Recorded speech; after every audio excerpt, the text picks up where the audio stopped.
Just because it's hard doesn't mean you're going the wrong way. Just because it's hard doesn't mean you're going the wrong way. Doesn't mean you're doing the wrong thing. Doesn't mean you're in the wrong spot. It just means it's hard. It just means it's difficult for the moment. I'll never forget going on tour with a band called Spoken, a band called Red. I can't remember the other two bands, but Spoken was headlining. I was main support, and Red was one of the openers, believe it or not. So it's amazing how things can change, okay? And so I'll never forget going on this tour. It was a great tour, but I had to fly back to Canada for another show or something like that. I can't remember why, but I remember flying back. I barely saw my wife. I'd been on the road for I don't know how long. I was tired. I was exhausted. I really wasn't making a lot of money on this tour, okay? It was one of my newer US tours, one of the first ones, and it was hard. It was awesome, but it was hard. You know, I wasn't always selling a lot of merch. There wasn't always a lot of people at the shows. And so it was discouraging at times, to be honest with you. It just was.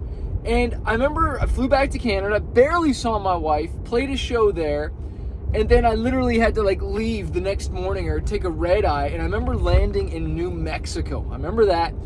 And I remember getting to the airport and nobody was there. I barely had any warm clothes on, and so I had to sleep on the on one of the benches or something like that until this dude came, and I was all alone in a strange city. I'm young, right? And it was just hard. And I was already emotional. I was missing my wife. I wasn't making a lot of money. It just wasn't really working like I wanted it to, and I wanted to give up so bad, guys, so bad, okay? And finally, this dude finally picks me up. I'm starving at this point. I don't have a lot of money either. And so I can't really take care of myself at the level I really want to because I'm trying to save money to pay bills. And I remember this dude finally picked me up. And I'm like, thank God. He took me out for breakfast. And I'm exhausted. I'm emotional. And then I get to the show. And I left my merch with the guys. And they were supposed to put it on the truck and then bring it to the next show. And I get there. I'm like, hey, guys. Do you know where my merch is or whatever? And they're like, oh shoot, man, I think we left it at the other show. And I was like, you gotta be kidding me, man. You didn't put my boxes on? Because they were always making jokes because I had some big boxes of merch and stuff like that, so they're playing with me. And I was like, really? You seriously left it at the other show? How am I supposed to sell merch tonight and make any money? You know what I mean? That's the lifeblood of the business, right? And I'm like, oh my gosh. And so anyways, I'm like, whatever, fine. I go up to my green room. I had my own private green room. Because you got to understand, all the other bands, they had their drummers, bass, they had camaraderie. I was alone a lot of the time as Manifest. I was alone, okay? By myself, everything, okay? So it was all on these shoulders. And so I went up to my green room. I turned the light off, and I bawled my eyes out. And I was just like, God, this is hard. Are you sure you want me to do this? This is really difficult. This is before I blew up in Japan. This is before I had massive radio success. This is before I sold hundreds of thousands of albums, all this stuff. And just bawled my eyes out and really just thought about quitting and just wanted to be home. You know, there's always that thought when I was doing music. People saw me get signed and all this stuff, thought I was living this lifestyle of dream, but they don't know how hard it was. In the back of my mind, I'm thinking, I could be sleeping in my bed with my hot wife, who's a model. I could be in a comfy job, making really good money, and I'm alone with sweaty dudes, not always playing great shows. And so you better believe the thought of quitting was always nagging.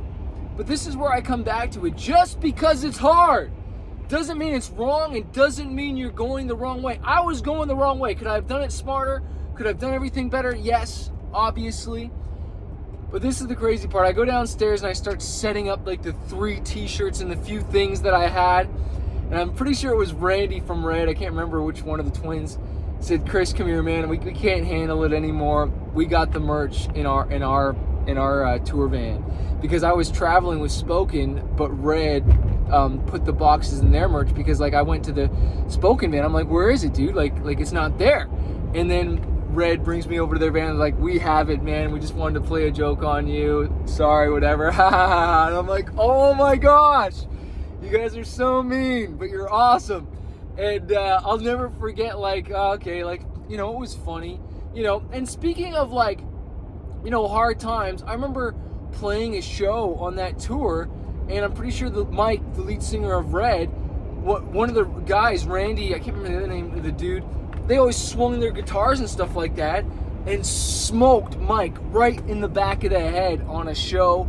He falls down, like almost faints, blood everywhere, and he's got to go to the hospital.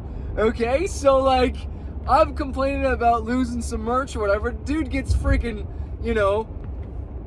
battle axed in the head with a guitar and could freaking die. Had to get stitches and all this stuff. So like, everyone goes through hard times. And like, Red wasn't stoked on that tour. Like, you know what I mean? It wasn't the biggest tour, but they were growing. And, I think it was like a year later, I remember they were like blowing it up and headlining festivals when they were opening for me. And my iPod at the time before I had a band. So everybody goes through hard times. Don't think you're the only one going through the hard time. Welcome to the club of hard times. But that's why I say a fighter isn't someone who never fails. A fighter is someone who never quits, because of course it's hard. Life is hard, man, but you push through. You surround yourself with good people, and that's why I tell you these stories, because you're not alone, man. You're not alone. So keep going. That's why I created the Fighter Club. Okay, because I want to help and inspire you. I want you to ask me direct questions so I can inspire you. We meet once a month. You get access to all my music, inspirational stuff. Oh my gosh. Go to manifest.com/fighters only. I'll put the link below this video, manifest.com/fighters only. But this is, how I'm trying to give back. I didn't have a mentor. I didn't have a dad all the time. I didn't always relate to all the preachers that I'd actually see live or people. I wanted someone that I could actually relate to on that level too, you know what I mean? And so I hope this inspires you. Make sure you give it a thumbs up, a like, leave a comment, subscribe to the channel, and share this with someone. And just know that like you're doing the right thing. It's not supposed to always be easy. If it's not hard sometimes, then that means you're probably not stretching. You're not growing. You're not stepping out of your comfort zone. You're not taking any risks. You're not going where you've never been before. And if you want to become someone you've never been before, you got to do something you've never done before. You got to do things that you've never done before, and it's not always going to be easy. Who says it's going to be easy? And what's easy to do is easy not to do. It's easy to give up. It's easy to quit. But then you'll always be having that thing like, well, what if? And it's like, well, just stay in the game, man. You're not a failure as long as you stay in the game. God's got a purpose. He's got a plan for your life. Own it, man. Take it. Grab life by the fist. White knuckle it, man, and just hold on, because you're not done. If you're watching this video, that means your story ain't done. Keep writing. Write through those pains. Write through those difficulties. And if you don't know Jesus Christ, write Jesus into your story tonight, because Jesus loves you. He died on the cross for you.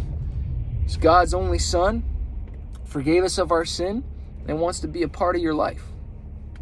Peace, y'all.